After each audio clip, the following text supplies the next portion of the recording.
Segala hormatnya, saya mempersilakan Yang Berhormat Datuk Ustaz Tuan Ibrahim untuk menyampaikan ucapannya. Silakan.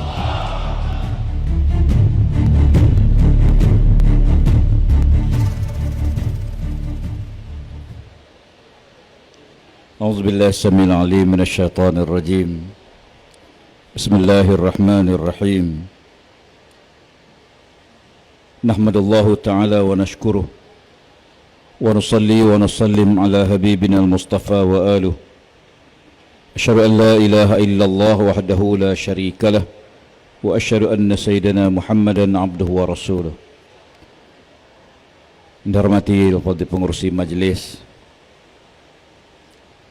Yang Berhormat Datuk Seri Haji Wan Rosdi Wan Ismail, Pengerusi Barisan Nasional Negeri Pahang yang juga Menteri Besar Negeri Pahang Darul Makmur, Yang Berhormat Datuk Seri Utama Haji Muhammad Hassan, Timbalan Presiden UMNO Malaysia,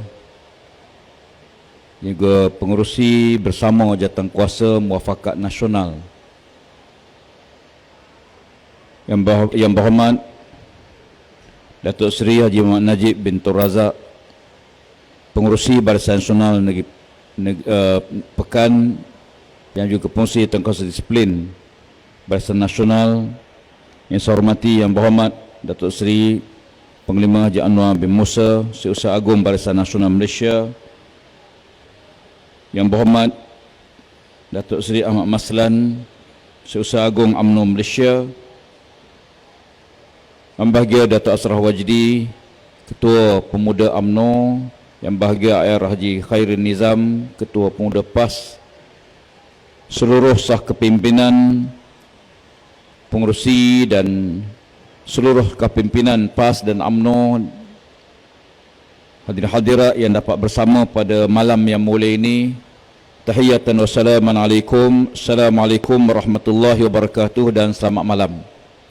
Pertama, saya ingin menyampaikan salam Tuan Guru Presiden PAS kepada semua yang hadir dan sokongan beliau, komitmen beliau supaya seluruh ahli PAS memberi sokongan padu kepada calon Barisan Nasional dalam peraya kecil pada kali ini. Tuan-tuan sekalian, pilihan raya kecil Cini ialah pilihan raya kecil yang ke-11 setelah berakhirnya pilihan raya ke-14. Dan kalau kita tengok graf keputusan pilihan raya pertama sampai pilihan raya yang ke-10,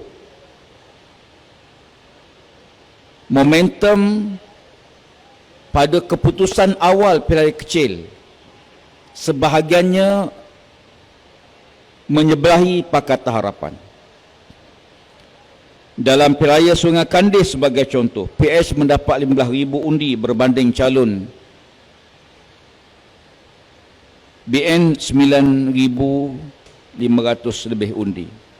Di Balakong, PS mendapat 22,000 undi, calon MCA hanya dapat 3,900 undi.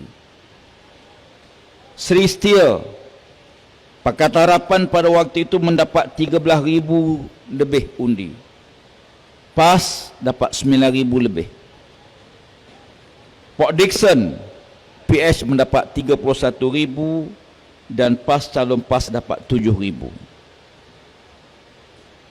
Detik perubahan bermula di Cameron Highland. Ia menyaksikan pada waktu itu hubungan PAS dengan UMNO telah pun berada pada tahap yang mukaddimah kepada muafakat nasional, menyaksikan turning point, titik tolak peralihan berlaku dalam pilihan kecil di Cameron Highland, di mana calon Barisan Nasional memperoleh 12,000 dan pada waktu itu calon PS hanya dapat 8,000. Momentum ini terus sampailah ke muncak di rantau untuk umat kita dengan kemenangan yang besar pada waktu itu, mendapat lebih 10,000 lebih berbanding calon PS 5,000. Datang pula Tanjung Piai, jumlah tu makin besar, makin besar. Last kali Cini langsung tak masuk.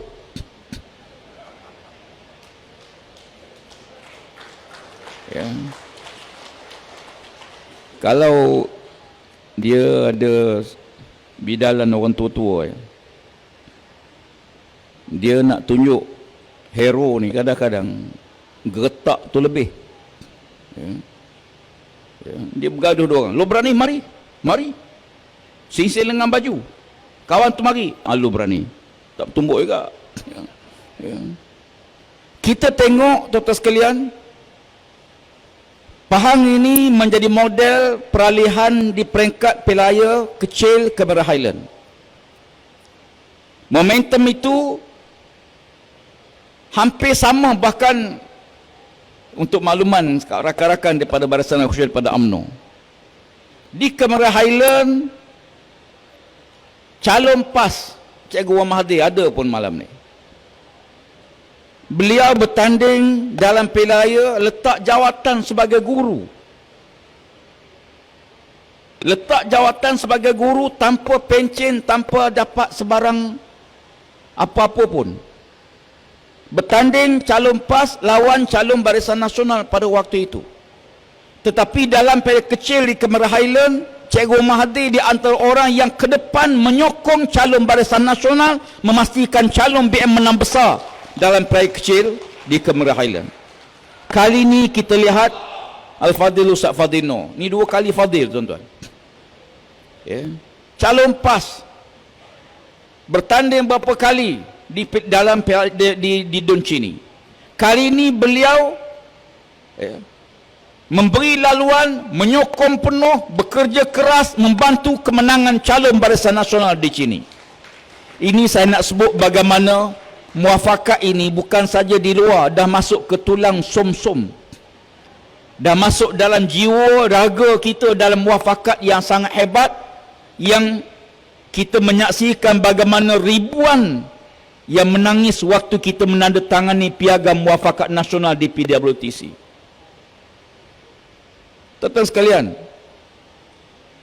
sebagaimana disebut oleh bosku, setiap sesuatu benda ada hikmah.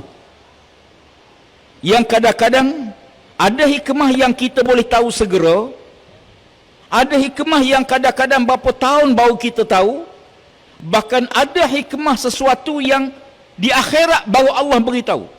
Inna rabbaka yafsulu bainahum yaumal qiyamah bima kanu fihi yaktib. Ya. Di akhirat besok baru Allah cerita kenapa berlaku begini. Tapi ada hikmah yang kita nampak segera. Rabbana ma khalaqta hadza batila. Allah tak akan buat kerja sia-sia. Yang penting bagaimana kita memahami sesuatu peristiwa dan kita duduk di atas prinsip akidah iman kita sebagai hamba Allah, bahawa kita sentiasa baik sangka dengan apa yang Allah tentukan kepada kita. Baik sangka ni sebahagian daripada nilai akidah. Dalam hadis kursi Allah Ta'ala sebut, ana inda zanni abdi bi. Aku sentiasa bersama dengan sangkaan hamba-Ku padaku. Allah Ta'ala sentiasa bersama dengan sangkaan hamba dia kepada dia. Kalau kita bersangka baik, maka Allah Ta'ala menyangka baik dan memberi kebaikan pada kita. Tapi kalau kita sangka buruk dengan Allah, maka Allah Ta'ala akan membalas sangkaan buruk dia kepada kita. Maka kita diajar untuk sentiasa bersangka baik, walaupun kita tak nampak kebaikan pada waktu itu. Ya. Mungkin kita kerana ilmu kita yang cetek, pengetahuan kita yang terbatas, menyebabkan kita tak nampak sesuatu pada waktu itu. Tetapi orang beriman diajar, Allah tidak akan buat kerja sia-sia. Rabbana ma khalaqta hadza batila. Ya Allah, kamu tidak akan buat sesuatu sia-sia. Ya. Kerja sia-sia bukan kerja Allah Ta'ala. Cuma kenapa? Kerana kita tidak mengetahui hikmah, lalu kita tak tahu kenapa Allah buat demikian. PAS berjuang sejak mula merdeka, sebelum merdeka, ya, jatuh bangun dalam pengalaman politik. Kita tidak jauh dengan UMNO. Bila mari isu-isu besar yang mengancam kekuatan Islam dan Melayu, PAS akan bersama dengan UMNO. Tragedi 13 Mei sebagai contoh, menyaksikan bagaimana almarhum Tun Razak jumpa, duduk, bincang menyatukan di antara PAS dengan dalam Barisan Nasional pada waktu itu. Memanglah ada insiden yang kemudiannya kita berpecah. Ya. Tetapi kita menyaksikan pilihan raya ke-14, ya, bila Barisan Nasional tumbang, PAS juga tak menang besar sebagaimana dia sebut tadi. Akhir yang kita fikir yang besar, kita tak lihat kita. PAS dalam konteks ini, kita tidak hilang negeri yang kita menangi, bahkan bertambah Terengganu. Tetapi apa makna kita menang di cawangan kita kalau kita kalah di DUN kita? Apa makna kita menang di parlimen kita kalau negara kita kalah? Maka kita mesti melihat dalam kerangka yang besar. Ya. Muafakat ini memang akan ada masalah.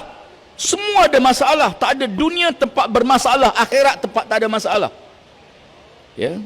Bila kita bicarakan apa saja, mesti kita akan berdepan dengan cabaran-cabaran. Dan ini kita tengok dalam konteks yang positif. Sebab itu, ya, bila berlaku, ya, peralihan kerajaan, ya, bila tok ni tiba-tiba berhenti, tarik handbrake, mati enjin. Ya. Bila brake mengejut, penumpang pun jatuh. Ya.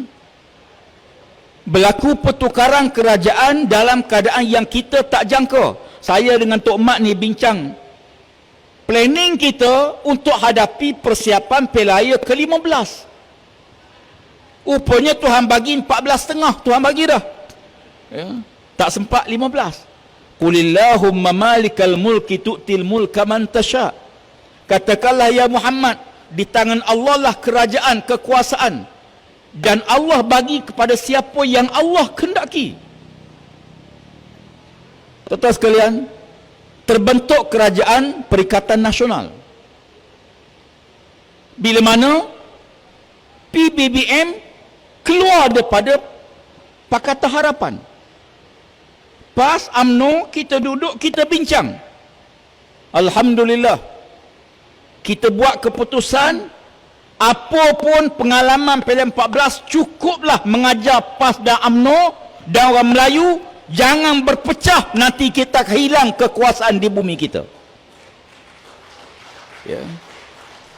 Saya banyak kali, sekarang kita buat keputusan, kita mesyuarat hampir setiap minggu dengan UMNO, dengan dalam muafakat nasional.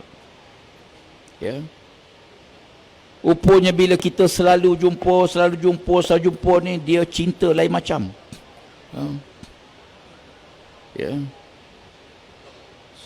Bila kita, betul lah orang tua sebut, ya, bila kita kerap jumpa apa masalah, kita duduk, kita bincang, kita selesai. Alhamdulillah, cukup mudah. Ya.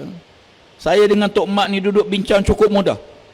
Bahkan dengan jawatan kuasa, cukup seronok. Ya. Kalau tengok tu, tak jangka pernah berlawan 60 tahun. Ya. Kami dulu untuk makluman sahabat UMNO lah, bila pilihan kecil ni, PAS lawan UMNO, orang PAS ni ceramah pokok padam begitu je. Lalu kat UMNO punya ceramah dengan kemah putih ni, kata, oh seronok UMNO kata. Tak sangka hari ni nak masuk dalam kemah yang sama. Ya. Komitmen PAS, insya-Allah kita patuh apa diputus oleh pimpinan. Parti buat keputusan, Cini, UMNO bertanding, seluruh jentera PAS turun bantu di semua 18 peti undi. Alhamdulillah. Ada yang isteri dia pesan, kalau tak menang jangan balik. Tu yang saya bimbang tu. Ya. Ni sejarah ya. Seorang wanita di zaman tabi'in. Ayahnya, saya tak ingat nama, minta maaf. Ayahnya bersungguh-sungguh suruh dia kahwin dengan wanita itu. Tapi dia tengok wanita ni biasa. Akhirnya atas permintaan ayah dia, dia kahwin dengan wanita ini. Setelah dia kahwin wanita itu, dia tak tahu apa kelebihan wanita tu. Kenapa ayah dia bersungguh-sungguh suruh dia kahwin dengan wanita itu? Dia hanya mengetahui kelebihan isteri dia pada hari dia dihantar ke medan perang.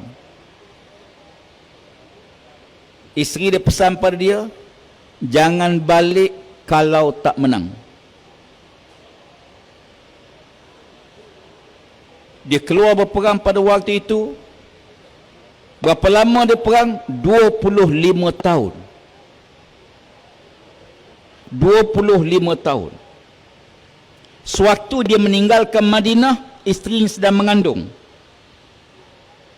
Menang, kalah, kemudian perang lagi, menang sekejap, kalah balik, dalam siri peperangan yang panjang. 25 tahun barulah kemenangan sebenar. Dia balik semula ke Madinah. Dia menuju ke Masjid Nabi SAW. Seorang pemuda sedang mengajar di masjid, yang sedang mengajar itu ialah anak beliau. Ni kita tak adalah, isteri pesan jangan balik selagi tak menang. Sebab dia tahu dah Cini ni insya-Allah boleh menang. Sebab tu dia berani kata macam tu. Ya. Cuma saya lihat ada beberapa aspek. Yang pertama sekali, tuan-tuan sekalian, momentum di Cini ni menjadi model lah. Saya sebut pada Tok Sri Menteri Besar, Pahang mampu jadi model yang terbaik muafakat nasional. Ya. Kenapa saya sebut Pahang mampu jadi model? Pertama, kepimpinan memang kita ada di sini, Tok Sri Najib sendiri. Yang keduanya, kerjasama. Ya. Sebab kita tidak mungkin, kerana pertembungan PAS dengan UMNO di Pahang ini tidaklah terlalu tajam. Saya walaupun jadi pemimpin PAS, saya boleh kuliah di mana-mana masjid. Saya boleh khutbah di mana-mana tempat. Saya boleh pergi, boleh berjumpa, boleh duduk bincang, masuk dalam Dewan Negeri, lawan dalam Dewan, tapi lepas itu kita jumpa, kita bincang masalah rakyat, kita boleh bersama. Ini maknanya kita letakkan keutamaan rakyat mengatasi kepentingan apa yang kita bawa. Dan ini penting bagi dalam konteks rakyat. Ya. Sebab itu, saya ucap terima kasih banyaklah pada Tok Sri Menteri Besar. Ya. Bila muafakat ini berlaku saja, adun-adun PAS terus diberi peruntukan dan diberi ruang yang cukup banyak dalam konteks DUN yang diwakili. Walaupun pada waktu itu PAS pembangkang lagi. Ya. Sebab itu bagi kita, tuan sekalian, politik memang politik, tetapi pertembungan dalam konteks apa yang kita nak bawa ini mesti jangan menghilangkan asas-asas kekuatan yang ada pada kita. Ya. Sebab itu dalam muafakat nasional baru ni kita bincang, kita putus beberapa perkara. Ya. Yang pertama, kita setuju dalam apa situasi sekalipun mesti 2 penjuru dan mengelak sepenuhnya 3 penjuru. Kita akan lawan satu dengan PH. Alhamdulillah. Yang kedua, dalam kekecohan mereka nak pilih siapa Perdana Menteri, siapa menteri, bagi kita PAS, UMNO, tak apa, kita kekalkan Tan Sri Muhyiddin sebagai Perdana Menteri. Tak ada masalah. Dia tengah berbuk, atuk ke nenek, nenek ke cucu, siapa ni Perdana Menteri. Ya. Tuan-tuan bayangkan, di tengah rakyat berdepan dengan wabak COVID, dengan masalah ekonomi, dengan masalah mesyuarat dia satu demi satu, bincang siapa nak jadi Perdana Menteri, siapa nak jadi timbalan Perdana Menteri. Tuan-tuan, saya peribadi tak pernah terfikir satu hari nak jadi menteri. Jaga udara, jaga air. Saya masuk tadi tengok udara, okey. Dia kata okey. Air ada, okey.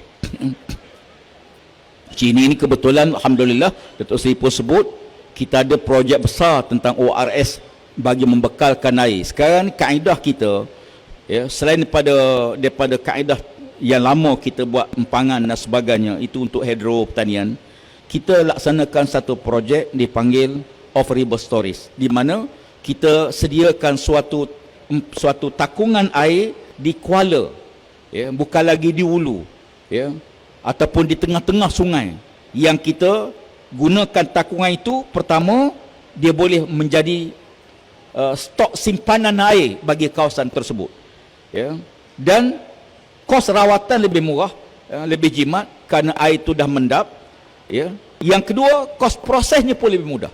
Dan ini yang akan kita laksanakan. Termasuklah juga Pahang ni, ya. Kita sedang membuat satu kajian khusus dan di Peringkat Kajian Negeri telah pun menyediakan satu kajian bagaimana air yang banyak di Pahang ini mampu kita janakan pendapatan bagi kita bekalkan sumber air yang banyak ni ke negeri-negeri yang tidak ada air. Pahang kita banyak, kita ada sungai besar di Pahang, di Rompeng pun kita banyak sungai, di Lipih pun kita ada sungai, hampir setiap daerah kita ada sungai. Sayangnya air kita terus lepas ke laut di waktu mana negeri lain tidak ada bekalan air. Ya. Jadi kita memikirkan bagaimana Pahang yang punya dana sumber air yang banyak ini mampu kita bekalkan, kita boleh jual air kita ke negeri-negeri lain yang berhajat kepada air, termasuklah yang berlaku di Singapura yang terpaksa ambil daripada Johor dan sebagainya, ya. Di Melaka juga ada masalah air, ya.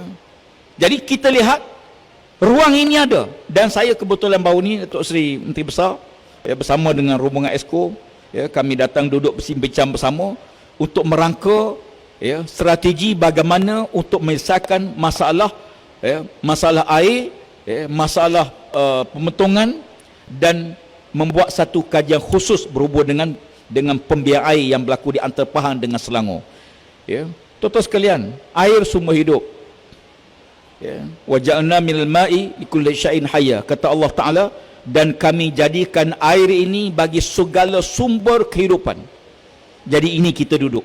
Alhamdulillah, ya, saya keseluruhannya apa saya lihat, kita letakkan asas-asas penting di sini, tetapi seluruhnya ketentuan milik Allah. Ya. Sebab itu tuan-tuan sekalian, siapa sangka tiba-tiba PAS bersama dengan UMNO, bersama dengan PBM, Parti Bersatu, ya, bersama dengan GPS dan GBS di Sabah, membentuk sebuah kerajaan baru yang terus menghilangkan kerunsingan rakyat selama ini.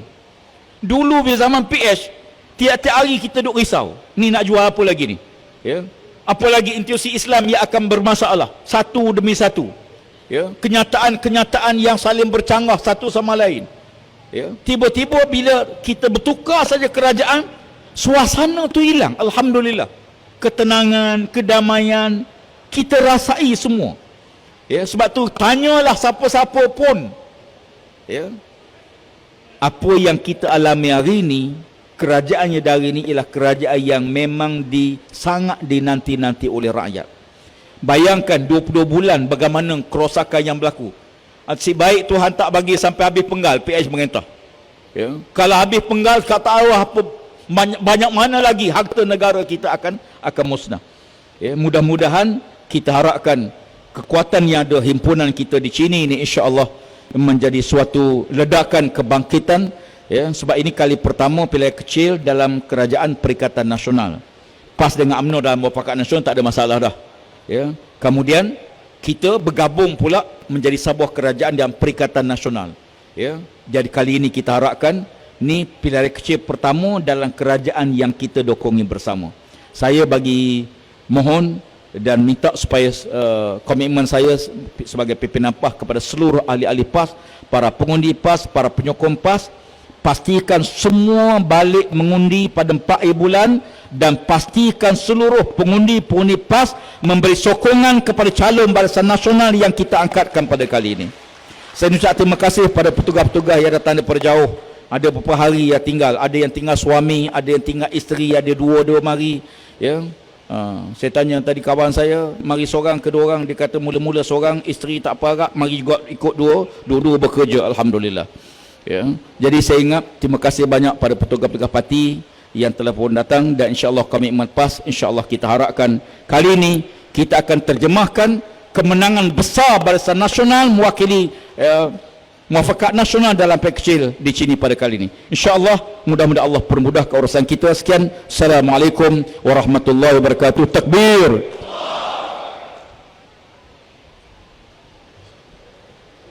Terima kasih Yang Berhormat Ustaz Datuk Tuan Ibrahim.